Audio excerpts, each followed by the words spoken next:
Good morning everyone. मी परमेश्वर प्रसाद साहू। आज हम लोग यूजी सेमेस्टर 4 के पेपर CC9 से एक टॉपिक पर चर्चा करेंगे। आज का टॉपिक है शेरशाह का भू राजस्व प्रशासन। शेरशाह का एक महत्वपूर्ण योगदान भू राजस्व सुधार था। वस्तुतः शेरशाह ने अपने पिता की जागीर के प्रबंधक के रूप में वह प्रशिक्षण पहले ही प्राप्त कर चुका था। शेरशाह की इच्छा थी कि भू राजस्व का आकलन बटाई अथवा अनुमान के आधार पर नहीं हो तथा दूसरी तरफ मुकदम एवं जमींदारों को इतनी स्वतंत्रता प्राप्त नहीं हो कि वे अपने भू राजस्व का अधिभार किसानों पर डाल सके। अतः एक शासक के रूप में उसने भूमि की पैमाइश जब्त पर बल दिया। यद्यपि भूमि पैमाइश की पद्धति भारत के लिए नई नहीं थी और यह प्राचीन काल में चलती आ रही थी। फिर बाद में अलाउद्दीन खिलजी ने इसे पुनर्जीवित किया, परंतु शेरशाह की पद्धति पूर्व पद्धतियों से अलग थी। शेरशाह ने भू राजस्व के आकलन से पूर्व भूमि का वर्गीकरण किया। भूमि के वर्गीकरण में उत्पादकता को आधार बनाया और इस आधार पर भूमि को 3 भागों में बांटा: अच्छा, मध्यम और निम्न।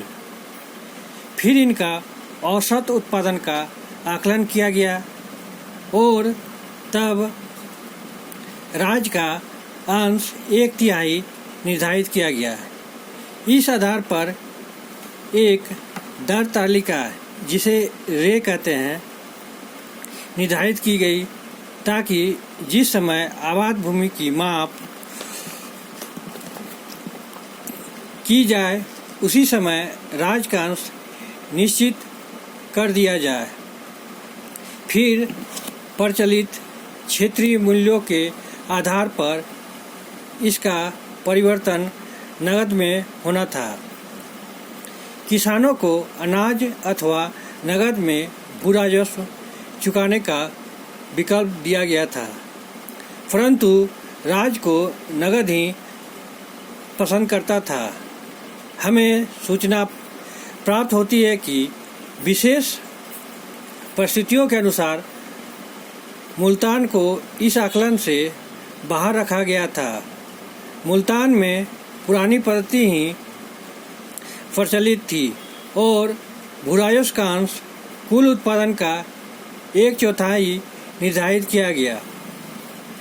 शेरशाह की इस पद्धति में भू राजस्व की पैमाइश करने वाले एवं राज्य का अंश वसूल करने वाले अधिकारी को तनख्वाह देने के लिए भी किसानों पर एक विशेष कर लगाया गया था, जो क्रमशः जरीवाना एवं मुहासिलाना के नाम से जाना जाता है।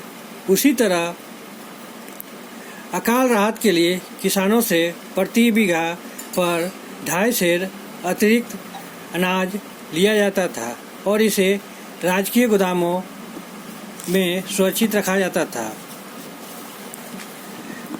दुर्भिक्ष के समय किसानों को केंद्रीय और प्रांतीय सरकार आर्थिक सहायता देती थी। किसानों की भलाई के लिए कुछ निश्चित नियम बना दिए गए थे, जैसे राजस्व कर्मचारियों को यह आदेश था कि वे कर निर्धारण करते समय सहानुभूतिपूर्वक रुख रखें तथा किसानों पर अधिक कर न लगाएं, लेकिन साथ ही कर एकत्र करते समय कोई नरमी भी नहीं दिखाएं। सैनिकों को आदेश था कि वे अभियान करते समय फसलों को हानि नहीं पहुंचाए। इस आदेश का उल्लंघन कठोर रूप से दंडनीय था। यदि अनिवार्य कारणों से किसी फसल को हानि पहुंचती थी तो राजकोष से उस हानि की पूर्ति की जाती थी। यह भी नियम बनाया गया था कि सरकारी फरमान हिंदी और फारसी दोनों भाषाओं में जारी किए जाएं, ताकि किसानों को किसी ढंग की असुविधा नहीं हो। किसानों की सुविधा के लिए 2 सरकारी पत्रक थे, पट्टा और कबूलियत। पट्टे में किसानों की भूमि का क्षेत्रफल, खेतों की स्थिति, भूमि कर आदि का विवरण होता था। सरकारी कर्मचारी द्वारा यह पत्रक संबंधित किसान को दे दिया जाता था और बदले में उससे कबूलियत नामक प्रमाण पत्र पर हस्ताक्षर करवा लिए जाते थे। कबूलियत में भी उन बातों का विवरण होता था जो पट्टे में लिखी होती थी। कबूलियत में किसानी की कर देने संबंधी स्वीकृति भी प्रमाणित होती थी। अब देखते हैं कि शेरशाह के भू राजस्व व्यवस्था के कमजोर पक्ष क्या थे। मध्यम और निकृष्ट भूमियों के किसानों को उपज का 1/3 से अधिक भाग देना पड़ता था और उत्तम भूमियों के किसानों को उतना ही कम, जिस कारण मध्यम और निकृष्ट भूमियों के किसानों की हानि से उत्तम भूमि के किसान लाभान्वित होते थे। यह सही है कि सरकारी नीति से कम उर्वरा भूमि के किसान अपनी भूमि को उत्तम बनाने के लिए प्रोत्साहित होते थे, परंतु जब तक उनकी भूमि उन्नत नहीं होती थी तब तक वे हानि उठाते थे। सरकारी मालगुजारी की नगद रकम, सही सूचना के पश्चात सही पूछताछ, फिर सरकार को खबर पहुंचने और वहां से हुक्म जारी होने पर निश्चित होती थी। इस प्रकार बहुत देर लग जाती थी और बीच में बहुत सी भूलें भी हो जाती थी। इस कारण वसूली में बहुत देर लगती थी, जिससे अधिकारियों तथा किसानों को बहुत असुविधा और कभी-कभी अनिष्ट का सामना भी करना पड़ता था। भूमि की वार्षिक पैमाइश की व्यवस्था के कारण एक तो प्रतिवर्ष किसानों को कठिनाइयाँ होती थी और दूसरे सरकार का भी काफ़ी धन व्यर्थ ही बार बार खर्च होता था। यह एक विवादास्पद मुद्दा है कि शेरशाह के सुधार साम्राज्य के विभिन्न क्षेत्रों में किस प्रकार लागू हुआ और यह भी कि भू राजस्व प्रबंधन निजी तौर पर किसान के साथ किया गया था या फिर ग्रामीण मुकदम और जमींदारों के साथ।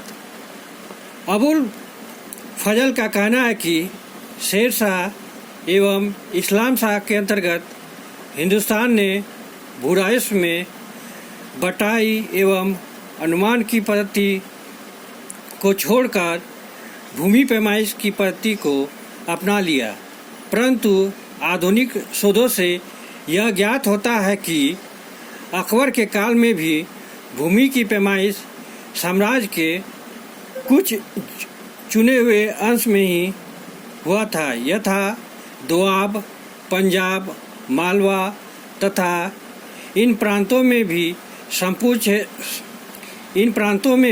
संपूर्ण क्षेत्र में यह पद्धति लागू नहीं हुई थी फिर भी जब्ती प्रणाली की शुरुआत ही अपने आप में उस समय एक महत्वपूर्ण कदम था। किसानों एवं राज्य के अधिकार एवं दायित्व पट्टा एवं कबलियत के माध्यम से व्यक्त किए गए थे। इसी आधार पर कुछ इतिहासकारों ने शेरशाह की पद्धति की तुलना ब्रिटिश शासन के अंतर्गत रैयतवाड़ी पद्धति से की है, जब किसानों से प्रत्यक्ष संबंध स्थापित किए गए, परंतु आधुनिक शोधों के द्वारा इस बात की पुष्टि नहीं होती है। यद्यपि एक तरफ किसानों के साथ भू राजस्व प्रबंधन किया गया, परंतु क्षेत्रीय कुलीन और जमींदारों का भू राजस्व निर्धारण एवं वसूली दोनों में भूमिका रही थी और दोनों अपना अंश पाते थे। वस्तुतः भारत में कोई भी मध्यकालीन राज्य इतना सफल नहीं हुआ था जो मध्यस्थों को पूरी तरह समाप्त कर दे। फिर भी शेरशाह की सफलता इस बात में है कि उसने जब्त प्रणाली को लागू कर राज्य एवं रैयत दोनों के हितों को सुरक्षित करना चाहा। इन्हीं बातों के साथ मैं अपने शब्दों को विराम देता हूँ। अगर आप लोग को इस टॉपिक से संबंधित कोई भी प्रश्न हो तो आप कमेंट बॉक्स में पूछ सकते हैं। Thank you.